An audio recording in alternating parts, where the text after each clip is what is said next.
I went through depression at the time because my cancer, my thyroid case affected my weight.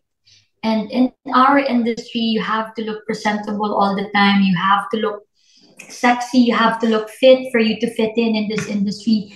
And I've been reading comments that I look like a mom already.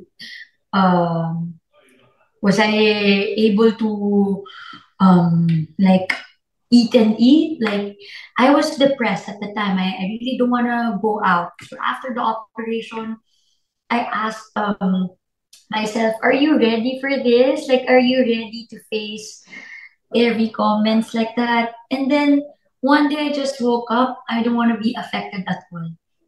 Like with the help, of course, of the people around me, especially my partner. I just woke up and I don't want to care anymore.